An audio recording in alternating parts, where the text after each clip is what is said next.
বিধায়ক নওশাদ সিদ্দিকীর সঙ্গেও দেখা করেন নিহত তরুণী চিকিৎসকের মা বাবা। আমাদের সঙ্গে রাজনীতির কোনো সম্পর্ক নেই, এখানেও যে আমরা এসেছি কোনো রাজনীতির সম্পর্ক নেই এবং বৃহৎ ইয়েটা পাবো, সাপোর্ট পাবো, সেই জন্যই আমরা।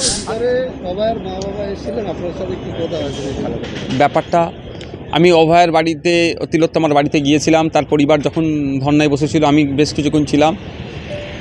তারাও বিচার চাই যে আন্দোলন যেটা চলছে পিছপানা হয়ে যায়, সেই জন্য বলতে এসেছিল। আরও বিরোধী বিধায়কদের বলেছে, সাথে সাথে আমাকেও বলেছে।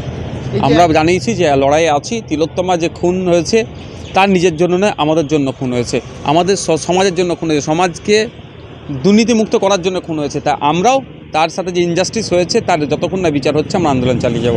এই যে একের পর এক ছাড়া পাচ্ছে, কখন সঞ্জয় রায় ছাড়া না পায় সেটা সময় কথা বলবে, এখনই আমি বলতে পারছি না। তবে আমাদের অনেক ভাবাচ্ছে, দাদা দিদির যে সেটিং আমরা বারবার বলে আসছি, এটা ভাবাচ্ছে। বাংলার মানুষ ভাবুক যে বিজেপিকে আটকানোর জন্য তৃণমূলকে ভোট দিয়ে কী লাভ হচ্ছে আর লাভ হচ্ছে, লস হচ্ছে আর লাভ হচ্ছে কি। আপনি উত্তরপ্রদেশ ছেড়ে দিন, ও তো মুসলমান। গরু ছাগল মারা গেলে চর্চা হয়, হাতি মারা গেলে চর্চা হয়, বাঘ মারা গেলে চর্চা হয়, মুসলমান মারা গেলে চর্চা হবে। কবে দেখেছেন চর্চা হতে? সাবির মল্লিককে কীভাবে নৃশংসভাবে পিটিয়ে খুন করে দিল। অভিযোগ ও নাকি গোমাংস খেয়ে ভক্ষণ করছিল বা রান্না হচ্ছিল। পরে ওখানকার পুলিশই বলছেন যে ওটা রিপোর্ট করেছে যে ওটা গোমাংস ছিল না।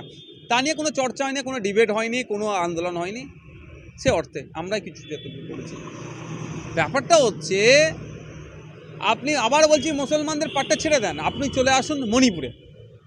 2-2.5 বছর ধরে যেভাবে ওখানকার দুটো জনগোষ্ঠীর মধ্যে, কুকি আর মেথি জনগোষ্ঠীর মধ্যে লড়াই লাগিয়ে রাখা হয়েছে, লাগিয়ে রেখে ক্ষতি হয়ে যাচ্ছে, সেই নিয়ে কোনো চর্চা নাই, সে নিয়ে কোনো কথা। বেশ কয়েকদিন আগেই তো একটা মহিলাকে তার স্বামীর সামনে রেপ করলো, তাকে কি করলো, জ্বালিয়ে দিল, কোনো কথা নেই, কোনো আলোচনাই নাই। ব্যাপারটা হচ্ছে এখন বিভাজনের রাজনীতি হচ্ছে, আর এই বিভাজনের রাজনীতিতে কিছু মিডিয়া আগুনে ঘি ঢালার চেষ্টা করছে, ফলে আমাদের এই দুর্দিন দেখতে হচ্ছে। থানাগুলোতে ঘুরবেন, এফআইআর লিস্ট দেখবেন, মুসলমানদের নামের সংখ্যা কেমন বেড়েছে, ইচ্ছাকৃতভাবে অনিচ্ছাকৃতভাবে। তো এটা তো করছে, ওটা হরিয়ানাতে হয়েছে, বিজেপি শাসিত রাজ্যে হয়েছে। ওটা বিজেপির ব্যর্থতা তুলে ধরতে হবে, বিজেপির অন্যায়টাকে তুলে ধরতে হবে, বাংলার মুসলমানদের কাছে তুলে ধরবো, ভোট পাবো, 1 নম্বর। আর পশ্চিমবাংলায় মমতা ব্যানার্জি শাসিত তৃণমূল শাসিত রাজ্যে মুসলমানরা অত্যাচারিত হচ্ছে, মুসলমানদের লাশ পড়ে গিয়েছে, মুসলমানদেরকে যে বাঁচাবে বলেছে তারা আমলে যদি মুসলমানদের লাশ পড়ে যায়, যদি এটা খবর হয়ে যায়, তাহলে কী হবে? তবে হ্যাঁ, আবু সিদ্দিকের পরিবার কী চাকরি পেয়েছে আমি এখনও খবর নিয়ে চেষ্টা করেছি, কিন্তু পাইনি। আপনারা যদি পান জানাবেন। পার্মানেন্ট না 6,000 টাকার মাইনের চাকরি, কারণ আফরাজুলের মেয়েকেও চাকরি দিয়েছে রাজ্য সরকার 6,000 টাকার মাইনে। সোশ্যাল মিডিয়ায় গুগল সার্চ করলেই খুব বিশ্রী নোংরা ভাষা বেরিয়ে আসছে, তাই সনাতন শব্দটাকে ওটা নিচ্ছে। আরেকটা জিনিস হচ্ছে ইসকন কখনোই হিন্দু নয়, হিন্দুর সঙ্গে হিন্দুত্বের সঙ্গে কোনো সম্পর্ক নেই। ইসকনকে আমরা আপাত চোখে একটা ইসকন দেখছি না, এটা অত্যন্ত পাওয়ারফুল একটি ক্ষমতা সম্পন্ন, যে একটা দেশকে ধ্বংস করে দিতে পারে। আপনি একটা ভাবার চেষ্টা বুঝুন যে বাংলাদেশে সংখ্যালঘুর সংখ্যা কত? 9 থেকে 10%, 3 কোটি সূত্র মানো। আমি পার্সেন্ট বলছি, 9 থেকে 10%, হিন্দু 8% থেকে 8.5%, তাহলে 8%, 8.5% হিন্দু, 90%, 92% মুসলমানদের ঘোল খাইয়ে দিচ্ছে। কি করে? কার বুকের পাট আছে? আজকে আমার ভারতবর্ষে জাতীয় পতাকার পাশে, ধরো জাতীয় পতাকা তোলা আছে, তার ওপরে আমি সিপিএমের পতাকা তুলতে পারবো? আমার বাপের ক্ষমতা আছে? পশ্চিমবঙ্গে এমন কোনো মাইকেল লাল ভারতবর্ষে জন্মগ্রহণ করেনি, তাই তো? তাহলে বাংলাদেশের আপাতত চোখে যাদের সংখ্যালঘু বলা হচ্ছে, তারা কিন্তু বাংলাদেশের জাতীয় পতাকার পাশে গেরুয়া পতাকা রাখার ক্ষমতা রেখেছে। শুধু তাই নয়, তারা বাংলাদেশে দাঁড়িয়ে অখণ্ড ভারতের কথা বলছে, মানে বাংলাদেশকে যাতে ভারত দখল করে নেয়। সেখানে দাঁড়িয়ে জয় শ্রীরাম বলছে, সেখানে দাঁড়িয়ে নরেন্দ্র মোদীজির স্লোগান দিচ্ছে। অর্থাৎ আপাত চোখে আমরা সংখ্যালঘু বললে সংখ্যালঘু নয়, ওটা অনেক পাওয়ারফুল, তাই তো? এবার এই যে লোকটি মানে যে ধরা পড়েছেন, দেখুন, সংখ্যালঘুদের উপর নির্যাতন হচ্ছে, নিশ্চয়ই তিনি প্রতিবাদ করেছেন।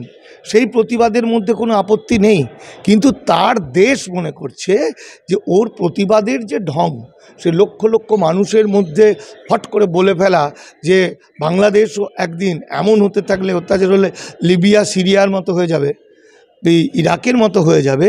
তার মানে বলতে চাইছে ইচ্ছা করলে আমরা বাংলাদেশেও গৃহযুদ্ধ লাগিয়ে দিতে পারি, মানে হিন্দু মুসলমান। অর্থাৎ তাদেরকে একটা, বাংলাদেশকে একটা ধমকি দিচ্ছে, চমকি দিচ্ছে। কারা দিচ্ছে? ইসকন। কোন ইসকন? যার সঙ্গে ধর্মের কোনো সম্পর্ক নেই।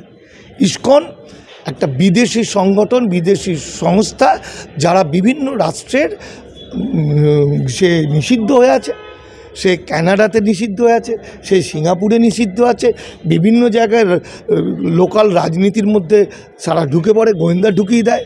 তাদের মধ্যে সেক্সুয়াল নানা রকম বিষয়গুলো আমরা খবরে পাই। সেটা কতটা সত্যি কতটা বেঠিক আমি জানি না, কিন্তু এই যে আমার হিন্দু সম্প্রদায়ের মানুষ, এই হিন্দু সম্প্রদায়ের মানুষ কারা? দুটো, আমি একটা বাংলাদেশের হিন্দু আর একটা ভারতবর্ষের হিন্দু উদ্বাস্তু।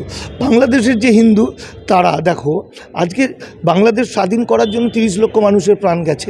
এই 30 লক্ষ মানুষের প্রাণের মধ্যে 30 লক্ষর মধ্যে কিছু মানুষ বাংলায় পালিয়ে এলো ভয়ে, আতঙ্কে তত্তর করে কাঁপতে কাঁপতে এসে টুকুস করে লুকিয়ে পড়ে এরকম করে টাকা পয়সা দিয়ে চাকরিগুলো কিনে নিল, চললো এলো দিয়ে এখন ফুটানি করছে। এখন তারা সমস্ত অফিসের বড় বড় অফিসার। আর এখানকার যে বাঙালি, তারা লোকের বাড়িতে কাজ করছে, তারা রাজমিস্ত্রির কাজ, জোগাড়ের কাজ করে ছাদের উপর থেকে পড়ে মরে যাচ্ছে। বোঝা গেল কথাটা? তাহলে ওইখান থেকে যে বাংলারা এলো, বাংলাদেশিরা আইনের চোখে অবৈধ অনুপ্রবেশকারী, যেটা 1971 সালের আইনে তাই বলছে, অথচ তাদের ফুটানি শেষ নেই।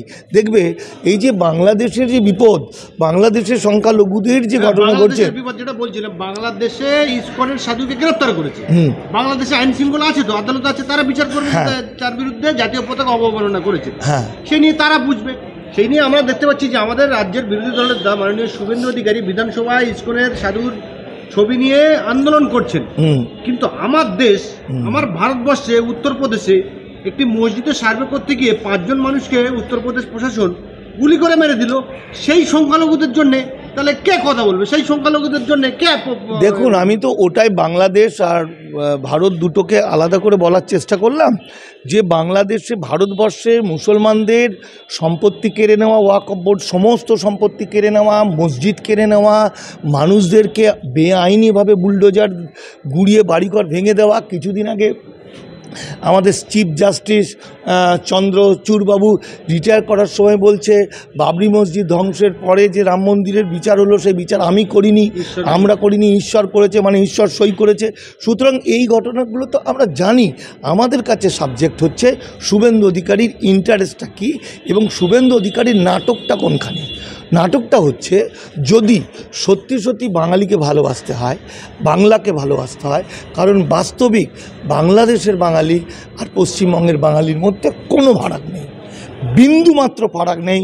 সে হিন্দু হোক, মুসলমান হোক, ভাষাতে